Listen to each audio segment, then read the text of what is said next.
सभी महानुभावों को सादर जय जिनेन्द्र। अब हम एक ही भाव स्तोत्र के 11वें छंद का अर्थ हम समझने का प्रयास करेंगे। सबसे पहले उच्चारण करते हैं।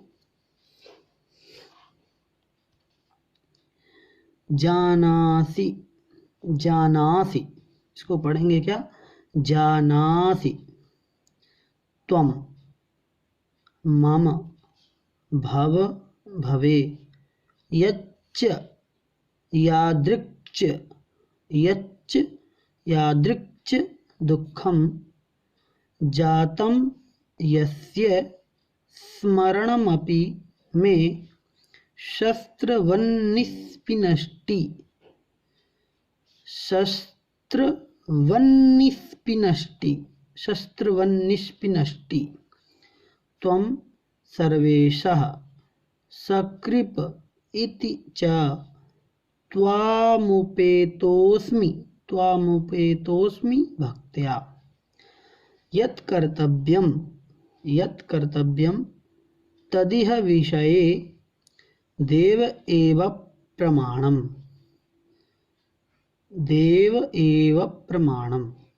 अब यहाँ पर कैसे पढ़ेंगे अपन? लय के साथ। जानासि त्वं मम भव भवे यच्च यादृक्च दुःखं जातं यस्य स्मरणमपि मे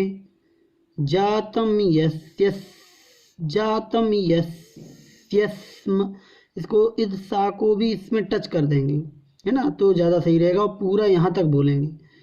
जातं यस्य स्मरणमपि मे शस्त्रवन्निष्पिनष्टि। जो अंत में यहाँ पर जो है इसको भी थोड़ा सा अपन को ध्यान देके चलना है।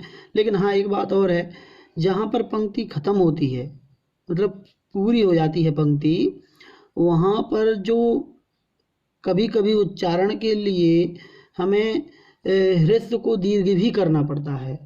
तो यदि कभी उच्चारण में ह्रस्व को यदि दीर्घ भी हो जाए तो कोई इसमें बाधा नहीं है अंत में, ठीक है, पंक्ति के अंत में। और यदि छोटे ह्रस्व का उच्चारण हो जाए तो अच्छा है, यदि इसको दीर्घ भी हो जाए तो इतनी ज़्यादा प्रॉब्लम नहीं होती है। तो फिर से पढ़ लेते हैं दोनों लाइन। जानासि त्वं मम भव भवे यच्च यादृक्च दुःखं जातं यस्य स्मरणमपि मे शस्त्रवन्निष्पिनष्टि त्वं सर्वेशः सकृप इति च त्वामुपेतोऽस्मि भक्त्या यत्कर्तव्यं तदिह विषये देव एव प्रमाणम्। ठीक है, चलिए अब इसको अपन अर्थ समझते हैं। तो इसमें भावार्थ पहले समझ लें। क्या कह रहे हैं इसमें? आचार्य श्री कह रहे हैं इसमें कि हे भगवान, मैंने तो भवों में बहुत दुख सहन किए हैं, और जो मैंने दुख सहन किए हैं वो तो सब आप जानते ही हो, क्योंकि आप सर्वज्ञ हैं, आप सब कुछ जानने वाले हैं। तो हमने कैसे और किस प्रकार के दुख हमने झेले हैं अनेक भवों में, तो वो तो सब आपको पता ही है। और यदि हम उनका स्मरण करें तो मुझे लगता है कि ऐसे दुख होने लगता है कि जैसे शस्त्रों का आघात हो रहा हो। तो ऐसा दुख का अनुभव होने लगता है उन दुखों को याद करने से। तो आप तो सब कुछ जानने वाले हैं, आप सर्वेश हैं, आप स्वामी हैं सबके। तो मैं अब आपके पास आकर के अब मैं अपने आप से कुछ नहीं कहूँगा कि आप क्या करें क्या ना करें, ठीक है। आप दयालु हैं, आप स्वामी हैं, और भक्ति के कारण से मैं आपके समीप आ गया हूँ। अब सारा का सारा आप पर निर्भर है, आप पर छोड़ दिया है हमने। अब आप ही इस विषय में निर्णय करें कि क्या करने योग्य हो क्या नहीं। देखिए यहाँ पर, चलिए बाद में बताते हैं, पहले हम इसको अर्थ समझ लेते हैं पंक्ति से। क्या कह रहे हैं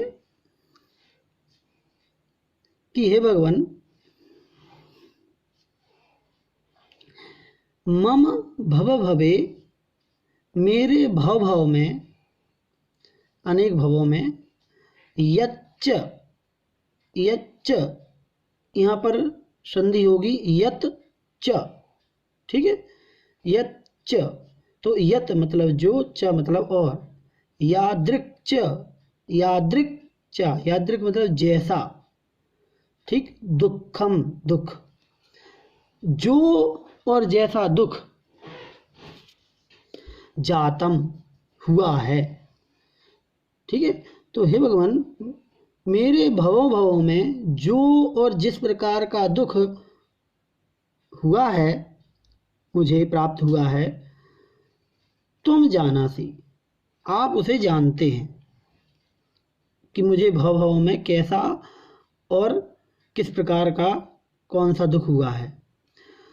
और ऐसा दुख है कि यस्य, जिसका, स्मरणम अपि, स्मरण भी, स्मरण करना भी, याद करना भी, में शस्त्रवन निष्पिनष्टि, में मुझको शस्त्रवन निष्पिनष्टि, शस्त्रवन, शस्त्र यहाँ पर जब हम संधि विच्छेद करेंगे तो ये क्या हो जाएगा, शस्त्रवत, शस्त्रवत निष्पिनष्टि।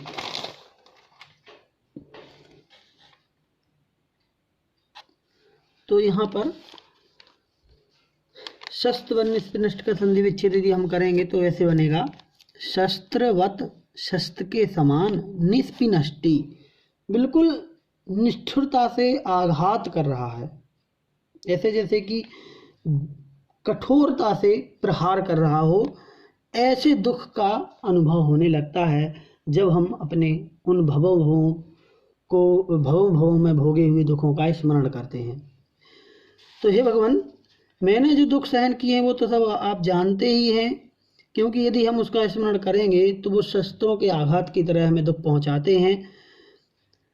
इसलिए भगवान, तुम सर्वेशः, आप सर्वेश हैं, सर्वेश, सर्व मतलब सर्वेश का संधि विच्छेद होगा, देखिए, सर्व प्लस ईशः, सर्व मतलब सबके, ईश मतलब स्वामी, सबके स्वामी जो होता है वो सर्वेश कहलाएगा, इसमें गुण संधि है, ठीक है।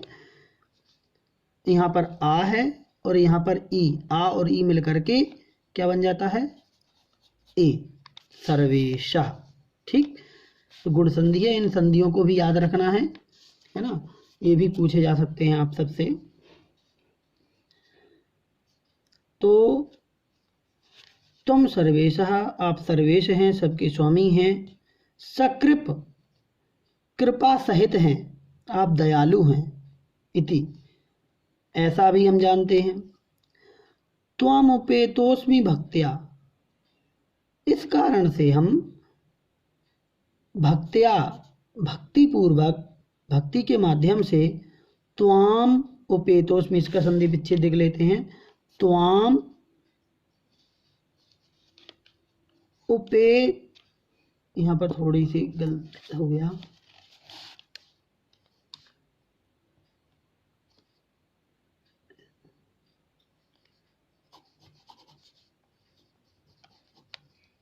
उपेता, ये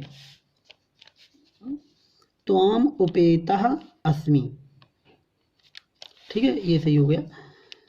तो त्वाम उपेतः अस्मि, त्वाम मतलब आपको, तुमको, उपेतः मतलब प्राप्त, अस्मि मतलब हूँ, आपको प्राप्त कर चुका हूँ, आपकी शरण को प्राप्त कर चुका हूँ। तो क्या कह रहे हैं कि हे भगवान, आप सर्वेश हैं, सबके स्वामी हैं, दयालु हैं, इसलिए भक्ति के द्वारा मैं त्वाम उपेतः अस्मि, आपकी शरण को प्राप्त कर चुका हूँ।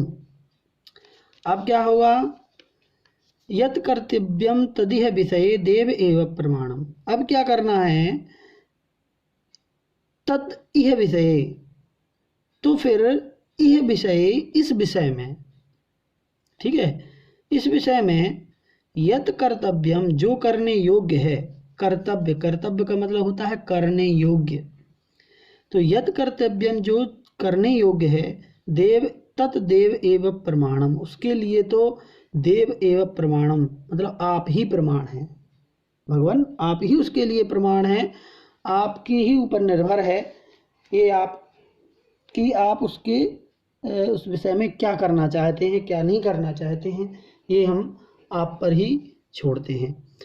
तो यहाँ पर एक बात जो महत्वपूर्ण है वो ये है कि चूंकि वादिराज मुनि महाराज को कुष्ठ रोग हो गया था, और जैसा कि जो अफवाह फैल गई थी कि जैन मुनि कोढ़ी होते हैं, तो उनको एक चैलेंज का समय आ गया था। चैलेंज का समय मतलब कि ऐसी परिस्थिति बन गई थी कि यदि लोगों के मन में या लोगों के समाज के या जन सामान्य के मन में ये धारणा बन गई कि जैन मुनि कोढ़ी होते हैं, तो ये धर्म का क्या हो जाएगा, दुष्प्रचार हो जाएगा। इस कारण से उन्होंने जब ध्यान लगाया और स्तोत्र की रचना की, तो उनके मन में यही बात बार बार ध्यान आ रही थी। क्या आ रही थी कि ये कुष्ठ रोग धर्म के प्रभाव से ठीक हो जाना चाहिए। लेकिन चूंकि भगवान के सामने हम लौकिक इच्छा नहीं करते, देखिए मुनि महाराज ने कितनी सफाई के साथ, कितनी अपनी बुद्धिमत्ता के साथ भगवान से कभी कुछ मांगा नहीं। अभी तक जितने हमने 10-11 पद पढ़े, उसमें कहीं पर भी उन्होंने ये नहीं कहा कि आप मेरे कुष्ठ को दूर कर दीजिए, मेरी पीड़ा का हरण कर लीजिए। उन्होंने स्पष्ट रूप से बिल्कुल नहीं कहा। सिर्फ अपनी भक्ति से ये जरूर उनको कहा कि आप ऐसा ऐसा कर सकते हैं, आपकी भक्ति में इतनी शक्ति है कि वो इतने बड़े बड़े काम कर सकती है, हो सकता है। लेकिन उन्होंने ये नहीं कहा कि आप मेरे कुष्ठ को दूर कर दीजिए। और आज यहाँ पर आकर के इस जगह पर 11वें नंबर के छंद में आकर के वो ये कह रहे हैं कि भगवान आपको सब कुछ पता है, इसलिए मैं आपसे अब कुछ नहीं कहूँगा कि आप क्या करें। मैं तो ये बात आप पर ही छोड़ता हूँ कि अब आपको क्या करना है, क्या करने योग्य है, आपको क्या करना चाहिए, इसके लिए तो आप ही प्रमाण हैं, आप ही इसके ऊपर निर्णय ले सकते हैं।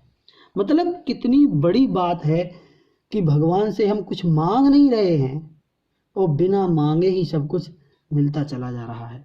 तो ये भी एक तरीका है कि भगवान के सामने हम झोली नहीं फैलाते हैं, बस भक्ति करते हैं। भक्ति के माध्यम से हम ये उनसे वो सब कुछ प्राप्त कर लेते हैं जो हमें चाहिए होता है।